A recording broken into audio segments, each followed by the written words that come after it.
ROI from a lunch and learn. I'm going to say this, and I tell this to all of my clients. And so for those that have been a former client of mine, you know this. If you are not getting a referral from a lunch and learn, you are doing something wrong. Most likely you're not closing, but you are doing something wrong. Every single lunch and learn, you should walk away with a referral. I want that to sink in because it's the truth. If you're not getting a referral after a lunch and learn, you are doing something wrong. All right. Now, let me show you how to make sure you're doing something right. All right. So let's walk through this. So it's a simple 5-step procedure. I call it my 5-5-5 for getting an ROI. What we're going to do, 5 things you need to do before, during, and after. All right, here we go. 5 things to do before the lunch and learn. So number 1 is once you get that lunch and learn, you need to send a calendar invite to everyone, not just the person that you set it up with, because that's the salesperson. What you want to do is you want a calendar invite to the administrator, director of nursing, the social worker, activities, admissions, marketing, maintenance. I don't care. Whoever you have a card for that's at the director level or above, they get a calendar invite. Why? Because as I tell my wonderful wife, if it's not on the calendar, it doesn't exist. And how do I make sure that that ED, that DON, that social worker, that discharge planner blocks out an hour for me? Well, I put it on their gosh darn calendar. And so I was like, oh, David, I don't have their email. Well, get it. They all have it at the front desk of every place you go to. You can get it online. You can ask the person who set the lunch up for you, but you take ownership and you send the invite. Again, what this is going to do is it's going to make sure that that time is blocked out.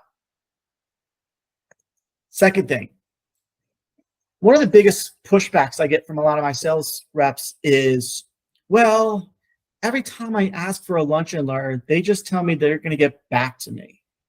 And they never get back to me. And I've called and I've emailed and I've texted, but can't seem to get them to commit for a day. Well, that's because you're doing it wrong. And the right way to ask for a lunch and learn is, so first off, you ask straight up. And if they give you a date, you're good, you're golden. But I'm saying if you get pushback and they say, well, let me get back to you. So when they say, let me get back to you, here's your response.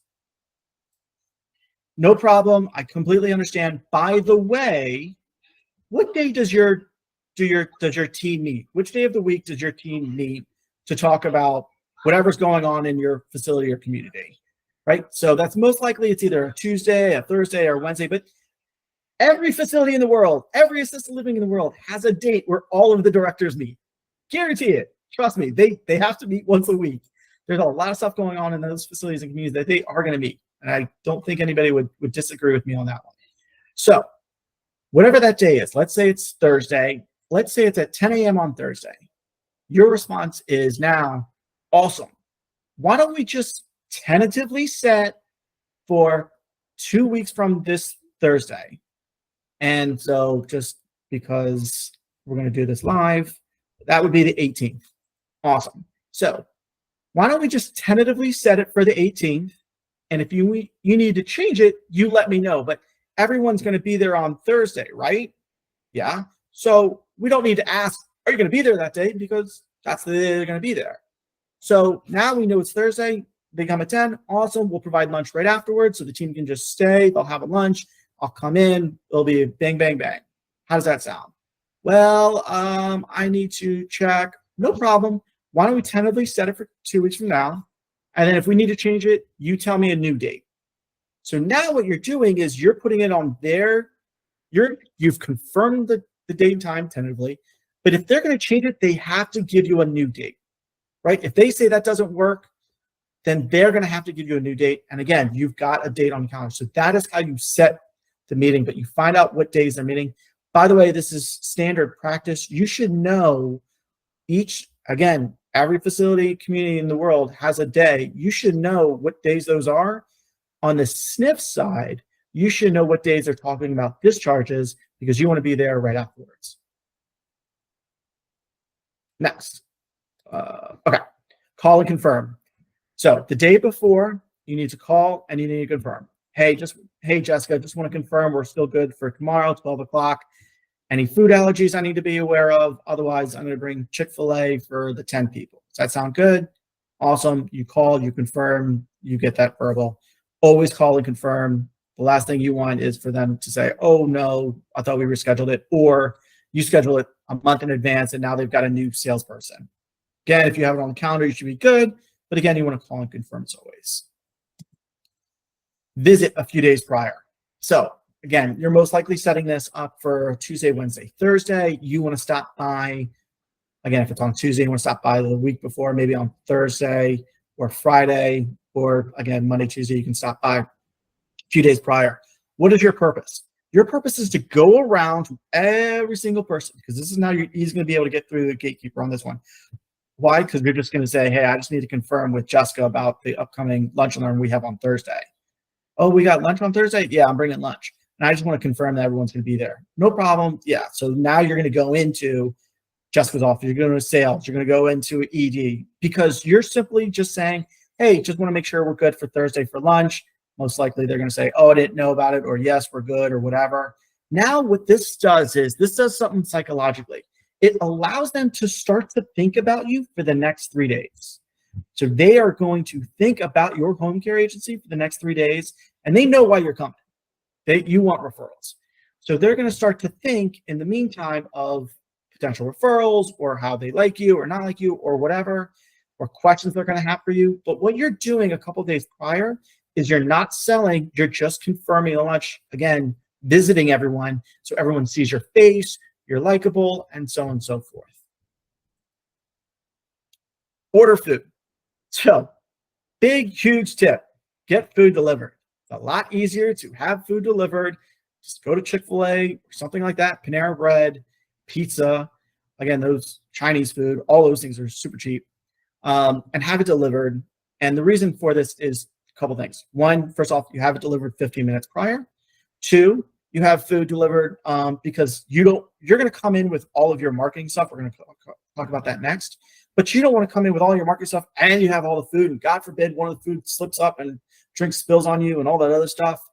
You're going to end up with a mess, and if something spilled on you, it just looks bad. And so order the food, have it, ideally you have it delivered, and everyone's a win. By the way, quick sidebar, do not order cans, always order liters. I think I say this on my next one, but if I don't, I'm going to illustrate now. Quick tip, maybe I have it. Nope. Quick tip on the food, order 2 liters. Here's why. If you've ever been to an office kitchen and you open up that fridge, they have a 2 liter of soda in there. Why? 2 liters of soda never die.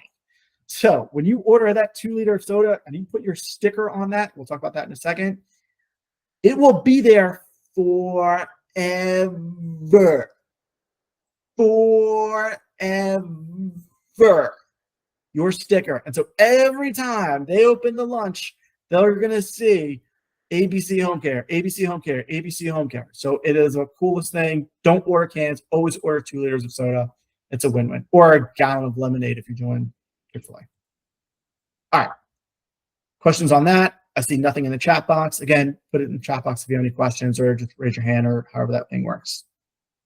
Do I need to lower this? I gotta lower that. Sorry. All right. Now, what do we do during the lunch? And hopefully this is helpful. You guys are getting some stuff out of this. If you want to give me like a thumbs up that this is good stuff, so that'd be cool. All right. 5 things to do during a lunch and learn. Number 1 is get there early. You want to get ROI. You want to make sure, thank you, Alaire, is you want to get there early, and you want to let the entire staff know, hey, I'm bringing lunch today. Hey, I hope you're going to stop by. I want to see you. So get there early. Thank you, Regina. Get there early. Visit all the staff. Tell them you have food. People love food. They will come in for the food. So you go around and you tell everyone, because again, you're already going to have access. It is a win-win. Plus, it makes sure that people show up. The last thing is you want to do a lunch and learn and you get one person to show up. It's the worst thing in the world. And again, the reason I do everybody, including maintenance and including activities, is because you're gonna have an impact on each one of those. Blanket the lunch area with stickers, pens, trifolds, everything. Every piece of marketing that you have, you're bringing this in there. You're bringing in pens and trifolds and stickers. Stickers go on everything. Every piece of food gets a sticker. It says, one of the things I did was it said like compliments of whatever, homecare.com. And you have those stickers everywhere. This is your lunch, right? You're coming in here. This is your lunch. You need to brand this lunch area so they know they're coming into your place. And when they have the food that's going to be leftovers and the rest of the staff, they're going to see your name over and over and over again. Again, why is Coca-Cola and Ford and everything else one of the top brands, and Kleenex and Xerox? Because those names are just branded in. People don't ask for a soda, they ask for a Coke. No one copies anything, they Xerox something. Nobody asks for a tissue paper, they ask for Kleenex. Again, why is this? Because it's branding, branding, branding. The easiest way to do this is that's why these stickers and trifolds and pens work. And the more you have it in the office, the better off you're going to have. Also, any of those, anything else you want to display for them to have, you're going to be doing that as well. Greet everyone as they walk in. Here's a very important lesson that I learned back in my pharmaceutical days. If you don't greet everyone as they walk in, they will walk all over you. What do I mean by that? They know each other. Everybody in that building, they trust me, they know each other. So they know that Susie's son is trying to get into college and Josie's dog is having surgery. And so they're going to get an update because they haven't seen them all day. They want to get an update on Josie's dog and Sue's college kid. And if that happens, they will run this call and you will not get a chance to walk in, and you've got a finite amount of time to step up. So for those that are introverted, one of the easiest ways to get around this is just greet everyone as they walk in. Hey, thank you so much for coming. If you don't know their name, my name is David. I'm with ABC Home Care. Who are you again? Or what's your department? Hopefully they're wearing a name badge. Thank you so much for coming. Da, da, da. And then as they walk in, you're meeting everyone. They see you, they feel you, they hear you. All of that stuff matters. And they know, again, this is your lunch and learn that they're coming to. Okay. You all know the presentations. I'm not going to go over the actual presentation because that's in like every single hurricane model. So I'm skipping that part. The only thing I want to say as far as greeting everyone as they walk in is you do have to set the meeting. You have to start the meeting. And so get them an opportunity to get food. But what you want to say is, hey, I'd like to, if you guys mind if I take a couple minutes to talk about our company. They know why they're there. They know what you're going to do. It's fine. You can start it. It won't piss anybody off. All right. Now, what are the two most important things to get ROI is that you close them. I have a very simple two-step close that I've taught all of my clients, and this works because it's simple and it's two steps and it's specific, right? Here's how you do. After you've done your presentation, you've talked about your services, you ask the very first of your close questions. What did you like? Hey, I just talked for 45 minutes, 30 minutes, 20 minutes. What did you like most about ABC Home Care? What did you like most about what we talked about? What do you like most about our company? And then your silence. Whoever speaks first loses. If you speak first, you lose. Do not give them ideas. Do not give them suggestions. You simply say, hey, I'm just curious. What did you guys like most about my presentation today? And I know you're going to have an awkward silence. And I know it's awkward, but it will only last a minute because they're all feeling it too. And here's what's going to happen. I've done this 1,000 times. They are going to look at each other. And then someone is going to be like, oh, I like that you have caregiver appreciation, or I like that you treat your caregivers well, or whatever it might be. Cool. It doesn't even matter what they say. Remember it, but doesn't matter what they say. As long as they say something, now you can proceed to question close number 2. Awesome. And now, based off of that first answer, you close them for your actual family. This is the specific close. So again, they like the caregiver, that you have great caregivers. Awesome. Do you have a family that's discharging today? Please see that I put the words today in bold letters. That is discharging today that could benefit from a company with great caregivers, or a caregiver retention program, or a fall prevention program, or whatever else they liked or you talked about. Do you have anyone discharging today? And here's what's going to happen. One of two, maybe three things are going to happen. Number one, again, after you ask this question, complete silence. Whoever speaks first loses, right? Here's what's going to happen. Most positive thing that can happen is they're going to look at each other and they're going to be like, Miss Johnson? I was thinking Miss Johnson. And someone's going to say, you know what?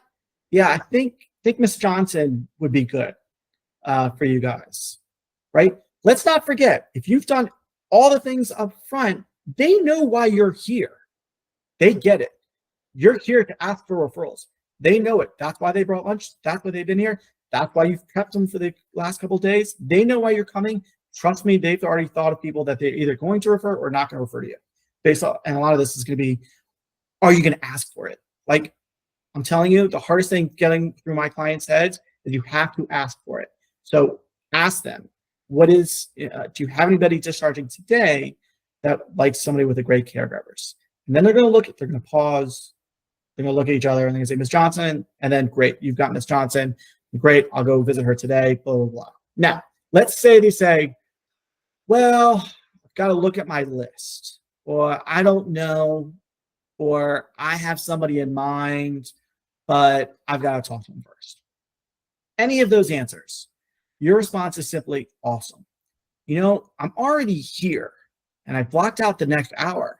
I'm happy to go visit with any of those families that you're thinking about, right? So now what you're doing is you're putting a little bit of pressure, but sometimes you have to, because you know what? They don't have anybody up front that they're willing to do it. So then you need to kind of ask again. You need to put a little pressure that you give a shit, right? So you say, you know what? I've blocked out the next hour. I'm happy to go visit one of these families that you want to check with first, or that you have to look at.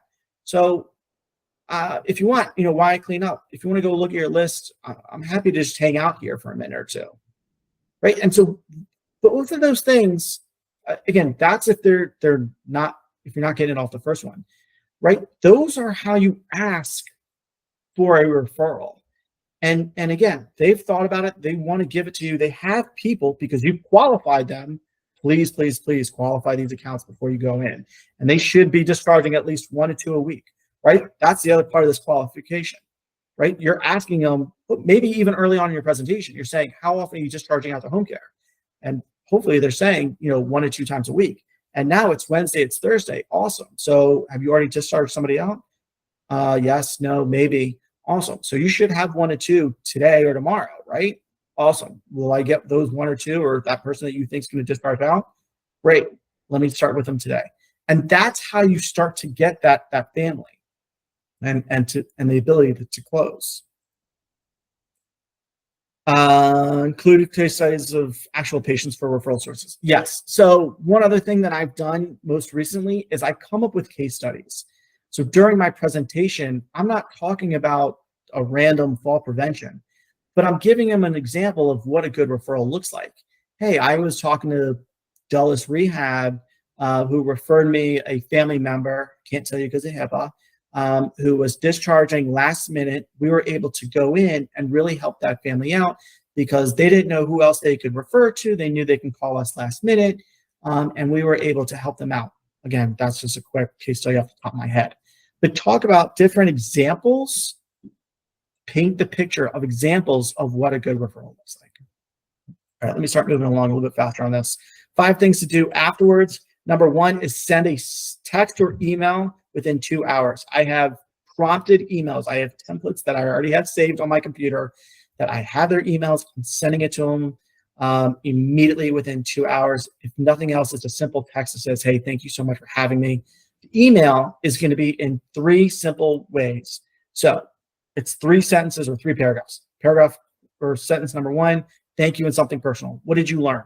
Again, hey, Janice and team, thank you so much for having me. I hope Susie's dog is okay, or I hope Susie's son gets into college. That's what I mean by personal. You've been there for 30 minutes. You should have something personal that you're able to pull. 2, what is that thing that they liked on that close? You mentioned that here. hey, you said you really like our caregivers. We're really proud. We have over 75 caregivers, the most in the area. We have the lowest retention rate. That's one of the things that we're most proud of. Again, you close and ask for a referral. Again, if you have any families discharging this week that could benefit from great caregivers, please let me know. Number two, say thank you on social media. On your posts, you can tag them. Hey, had a great lunch with ABC Rehab. Love their team. So great. Thank you so much for being for having us. If you want to take a couple pictures with the team, that's a bonus. You don't have to. But I would do something on social. What that does is two things. Number one, it's great for you and shows them appreciation, blah, blah, blah. The other thing this does is it shows your competitors that you're now in with this rehab. And it is a great way, because my guess is if you saw a Right Home Visiting Angels, the key, post something about your favorite rehab, you'd be like, what's going on there? So this is basically, that psychological play. It's awesome. It works. It's great.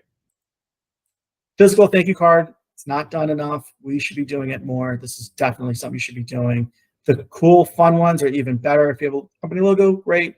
But I always should get the nice ones with the cool, like, landscapes, because you'd be surprised how many people actually tack that to the wall because it's a cool photo. Call within 3 days or stop by in person within a week. Again, you've got this. Hopefully you've got the lead. You're following up on the lead. If you didn't get the lead and they said they have somebody for you, but they've got to look, this is your opportunity to follow up within 3 days and say, hey, you mentioned that referral, want to follow up. And again, following up within a week. And that is how you do it. Any questions on that? How to get a lunch and learn?